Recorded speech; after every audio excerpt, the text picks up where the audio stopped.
Hello my dear student, कैसे हैं आप सभी लोग। आशा करता हूं कि आप सभी लोग अच्छे होंगे। लगा दो वाक पानी में जवानी उसे कहते हैं और छीन लो सिलेक्शन कहानी उसे कहते हैं। माय डियर स्टूडेंट्स, अपने सपनों को साकार करने के लिए एकजुट बिना भटके हुए आप कॉन्सेंट्रेट होकर अपनी पढ़ाई करते रहिए। मात्र 4 से 6 महीने तक आप लगातार मेहनत करते जाइए, बिल्कुल विचलित मत होइए।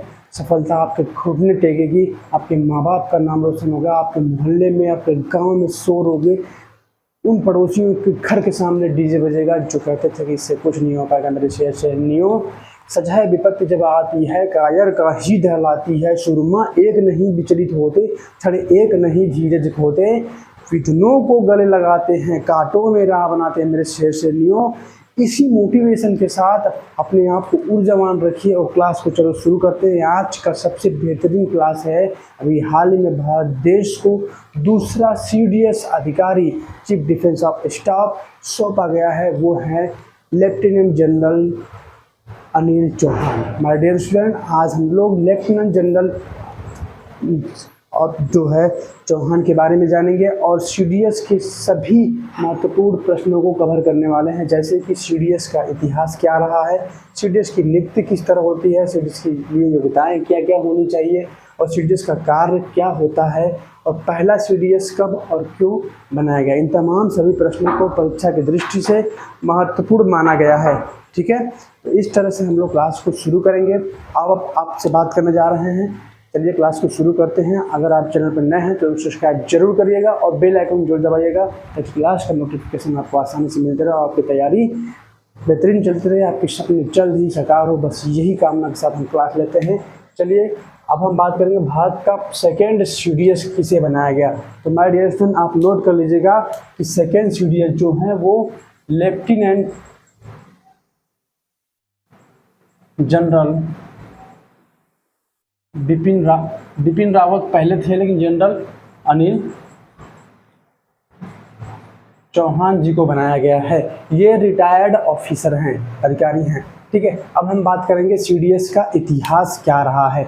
माय डियर स्टूडेंट, 1990 के कारगिल के युद्ध के बाद तीनों सेनाओं, आर्मी, नेवी और वायुसेना, तीनों के बीच समन्वय बहुत कम था। इनमें बीच में मतभेद बढ़ती जा रही थी और उसको नज़र रखते हुए तत्कालीन जो सरकार थी, वाजपेयी सरकार, उन्होंने एक संगठन नियुक्त किया था, कारगिल रिव्यू कमेटी, जिन्होंने इस ओर इशारा किया था माय डियर स्टूडेंट कि इन तीनों सेनाओं के बीच मतभेद बढ़ती जा रही है और उन्होंने सुझाव भी दिया था। बट कुछ वजह की से उस टाइम इस पोस्ट की जो है निर्माण नहीं किया गया था। बट थोड़े समय बाद जो है 2019 को, माय डियर स्टूडेंट, आप नोट करिएगा कि 24 दिसंबर जो है 24 दिसंबर 2019 को इस पद की जो है घोषणा की गई थी।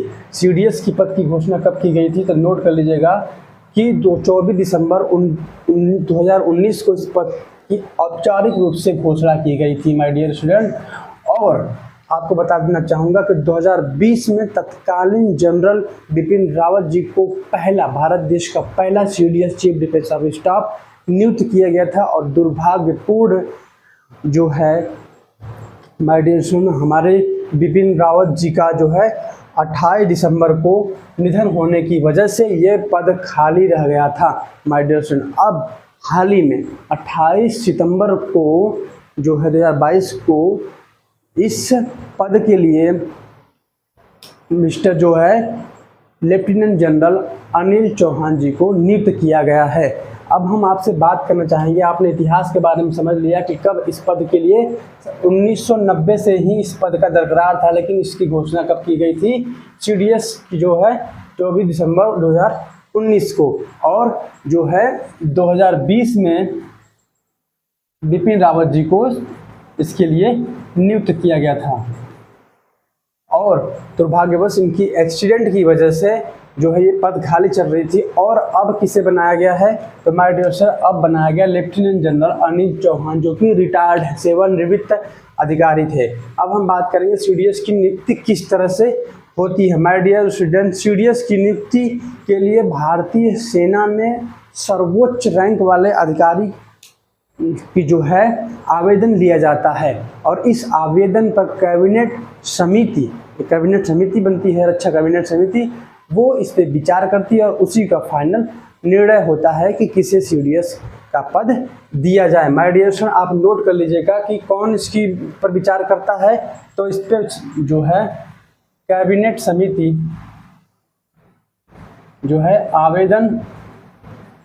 आवेदनों पे विचार करती है और उसी का जो है फाइनल निर्णय होता है।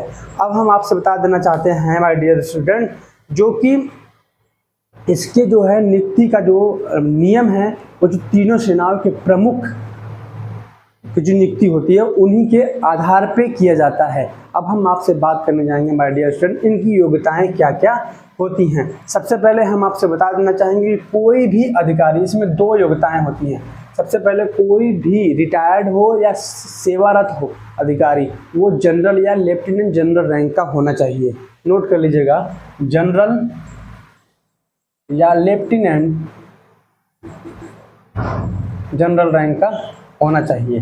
दूसरा चीज़ होता है माय डियर स्टूडेंट्स, इनकी नियुक्ति जो है वो नियुक्ति 62 वर्ष से कम उम्र की होनी चाहिए। इनकी जो है आयु की बात करें, इनकी आयु 62 वर्ष से कम होनी चाहिए। और आपसे हम बता देना चाहेंगे कि केंद्र सरकार अगर चाहे तो इनकी आयु 65 वर्ष तक कार्यकाल में जो है एक्सेप्ट किया जा सकता है। केंद्र सरकार पर डिपेंड करता है कि इनकी आयु कब तक एक्सटेंड कर सकते हैं, 35 वर्ष तक सेवा दे सकते हैं देश के लिए। माय डियर स्टूडेंट, यहाँ तक हमने आपको बात किया। अब हम बात करेंगे कि CDS के जो है प्रमुख कार्य क्या क्या हैं। तो माय डियर स्टूडेंट, सबसे पहले आपको बता देना चाहूँगा मैं कि CDS के जो कार्य है, सबसे मुख्य कार्य वो तीनों सेनाओं, भारतीय आर्मी, नेवी और वायु सेनाओं के बीच तालमेल बनाना और भारतीय सेनाओं को मजबूत करना इनका मुख्य कार्य होता है। तो नोट करिए कि तीनों सेनाओं में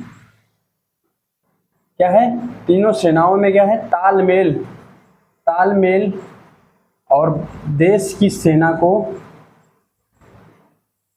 मजबूत बनाना इनका मुख्य उद्देश्य होता है।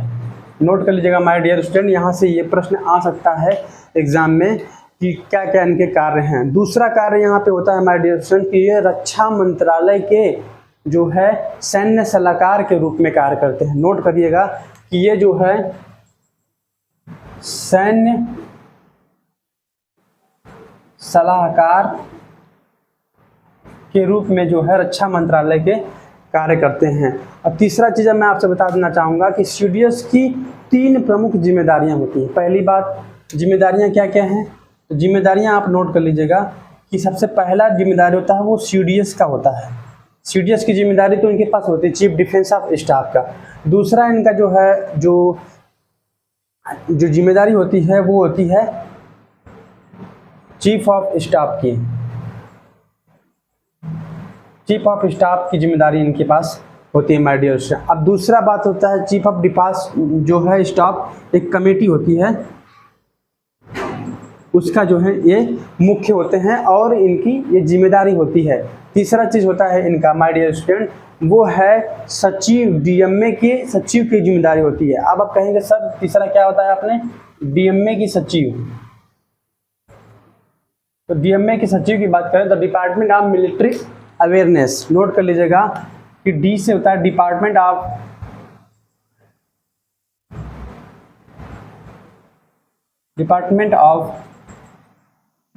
मिलिट्री